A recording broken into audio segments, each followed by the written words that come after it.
ഇസ്രോയ്ക്ക് 2024 നേട്ടങ്ങളുടെ വർഷമായിരുന്നു. എക്സ്പോസാറ്റ് മുതൽ സ്പേസ് ഡോക്കിംഗ് എക്സ്പെരിമെന്റ് വരെയുള്ള ദൗത്യങ്ങൾ വിജയത്തിലെത്തിക്കാൻ ഇസ്രോയ്ക്ക് സാധിച്ചു.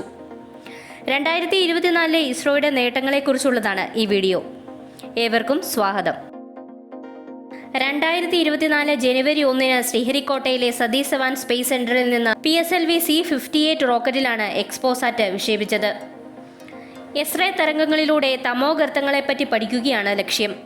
രാജ്യത്തെ ആദ്യത്തെ എക്സ്റേ പൊളാരിമെട്രി ഉപഗ്രഹമാണിത്. 5 വർഷമാണ് ഉപഗ്രഹം പഠനം നടത്തുക. 2024 ഫെബ്രുവരി 17 GSLV F-14 റോക്കറ്റിലാണ് ഇൻസാറ്റ് 3DS വിക്ഷേപിച്ചത്. കാലാവസ്ഥാ നിരീക്ഷണത്തിനു വേണ്ടി ഇസ്രോ നിർമ്മിച്ചതാണ് ഈ ഉപഗ്രഹം. 2274 കിലോഗ്രാം വെയിറ്റുള്ള ഉപഗ്രഹം ഒന്നിലധികം പേലോഡുകൾ വഹിച്ചാണ് വിക്ഷേപിച്ചത്.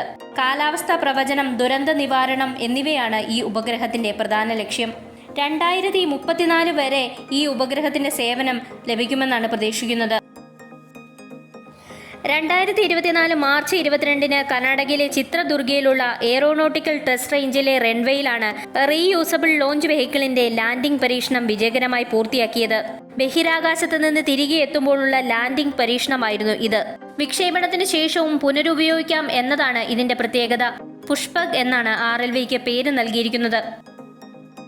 കർണാടകയിലെ ചിത്രദുർഗ എയറോനോട്ടിക്കൽ ടെസ്റ്റ് റേഞ്ചിൽ വെച്ച് ജൂൺ 23 റീയൂസബിൾ ലോഞ്ച് വെഹിക്കിളിന്റെ 3ാമത്തെയും അവസാനത്തെയും പരീക്ഷണം. ആദ്യ 2 പരീക്ഷണങ്ങളും വിജയകരമായിരുന്നു. 2 പരീക്ഷണങ്ങളിലെ പോലെ തന്നെ ചിനൂക്ക് ഹെലികോപ്റ്ററാണ് 3ാം പരീക്ഷണത്തിലും ഉപയോഗിച്ചത്. ആ പരീക്ഷണവും വിജയം കണ്ടു. ജൂലൈ 22 എയർ ബ്രീത്തിംഗ് പ്രൊപ്പൽഷൻ സിസ്റ്റത്തിന്റെ 2ാമത്തെ പരീക്ഷണം നടന്നത്.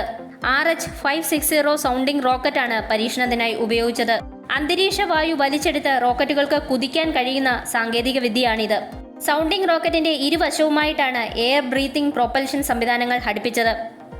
ഇന്ധനം കത്തിക്കാൻ ഓക്സിഡറേറ്ററായി അന്തരീക്ഷത്തിലെ ഓക്സിജനാണ് ഉപയോഗിച്ചത്.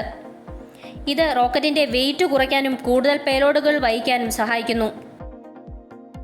2024 ഓഗസ്റ്റ് 16 ശ്രീഹരിക്കോട്ടയിലെ സതീഷ് ധവാൻ സ്പേസ് സെന്ററിൽ നിന്ന് ഇസ്രോയുടെ സ്മോൾ സാറ്റലൈറ്റ് ലോഞ്ച് വെഹിക്കിളിലാണ് വിജയകരമായി വിക്ഷേപണം നടന്നത്. എർത്ത് ഒബ്സർവേഷൻ സാറ്റലൈറ്റ് ഒരു ഭൗമ നിരീക്ഷണ ഉപഗ്രഹമാണ്. കാലാവസ്ഥാ വ്യതിയാനത്തെപ്പറ്റിയും പ്രകൃതി ദുരന്തങ്ങളെപ്പറ്റിയും ആഴത്തിൽ പഠിക്കാൻ ഈ ദൗത്യത്തിലൂടെ സാധിക്കും. നവംബർ 1 രാജ്യത്തെ ആദ്യ അനലോഗ് ദൗത്യം ആരംഭിച്ചത്. മറ്റൊരു ഗ്രഹത്തിൽ താമസിക്കുന്നതിന്റെ വെല്ലുവിളികളെപ്പറ്റി പഠിക്കുന്നതിനു വേണ്ടിയാണ് ഈ ദൗത്യം. HAB-1 എന്ന പേടകം ഇതിനായി ലഡാക്കിലെ ലേയിൽ ഒരുക്കി. മറ്റൊരു ഗ്രഹത്തിലെ ജീവിത സാഹചര്യങ്ങൾ ഈ പേടകത്തിൽ അനുകരിക്കും. നവംബർ 19 USA ഫ്ലോറിഡയിലുള്ള കേപ്പ് കനാവറൽ സ്പേസ് ഫോഴ്സ് സ്റ്റേഷനിൽ നിന്നാണ് GSAT-20 വിക്ഷേപിച്ചത്. വിക്ഷേപണത്തിന് SpaceXന്റെ ഫാൽക്കൺ 9 റോക്കറ്റാണ് ഉപയോഗിച്ചത്. ഇന്ത്യയുടെ ഉൾപ്രദേശങ്ങളിലും സമുദ്ര ആകാശ പരിധികളിലും അതിവേഗ ഇന്റർനെറ്റ് എത്തിക്കുക എന്നതാണ് ദൗത്യത്തിന്റെ ലക്ഷ്യം. ഇസ്രോയുടെ കീഴിലെ ന്യൂ സ്പേസ് ഇന്ത്യ ലിമിറ്റഡാണ് GSAT 2.0 നിർമ്മിച്ചത്.